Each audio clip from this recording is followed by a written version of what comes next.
5 things I wish I knew once I stopped playing college sports. Check it out. First thing, find a way to stay competitive. So finding a way to stay competitive for me was either playing in a rec league, playing grass volleyball nightly. I played volleyball in college, so that's what I did. So I played in like a sand league. I still play like twice a week. And then I also do like grass volleyball tournaments during the summer. That's just one way I can kind of still put the jersey on and stay competitive rather than just kind of going from fully competitive to none. Second, be careful with food. So what do I mean by being careful with food? So like during my 5 years, like I never really paid attention to what I ate, because you have 2-hour practice, 1-hour lift, always going. So you really didn't really have time to think about food and stuff like that. But when you kind of get into like the post-grad life of when you're living at home, you're not really going to practice every single day, food's different because we're used to putting in like over 3,000 calories a day with food. And now that kind of we're switching that up, it can be tough because you're so used to being like, oh, I have big breakfast, big lunch, big dinner. That's a different thing now. Like you can't just eat that much food without kind of thinking about it and being conscious of what you put into your body. Focusing on like finding a good range. So like if you want to stay active and do the same stuff, then yeah, stay the same with what you're eating. But if you're not moving as much, then maybe just be a little bit more careful.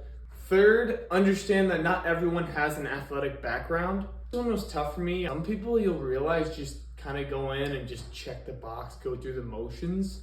And that was something that was weird for me. I'm like, why aren't we trying to get better every single day? Careful with kind of who you surround yourself with because some people are just very complacent and that's fine for them. 4, find a way to give back to that sport you played. This one might be controversial, but some people have a good relationship once they're done. Some people have a bad one. 1.5, 2-month break. And then I kind of went back to it. I started coaching, it's like a different love for the game to watch somebody else fall in love with the sport that you did. It's cool to give back. And honestly, I think it's really rewarding because you've learned so much playing that sport in college. I have something to give back rather than just kind of holding it all to yourself. 16th team now, I coached a girls team in the fall. That was something that was fun. It was different, got a different look at it. And I got to hop in with practice, so you still get to kind of play a little bit and keep you moving. And 5, prioritizing your mental health. Because you're so used to like having a schedule of go, wake up, practice, class, eat. Once you're done, it's kind of like, now what? That can be scary because just like you don't really know what you're doing. Find stuff that makes you happy. The past 4 or 5 years that you've played, you might have not have been able to have as much time with your family, your friends, travel. So go and do those things. That's big. Like you're kind of done playing. You're kind of like, wait, what's my passion? What am I striving for now? Like, because you're used to in college, like, all right, next year we're going to try and win it all again. It could be a career. It could be a passion. It could be travel.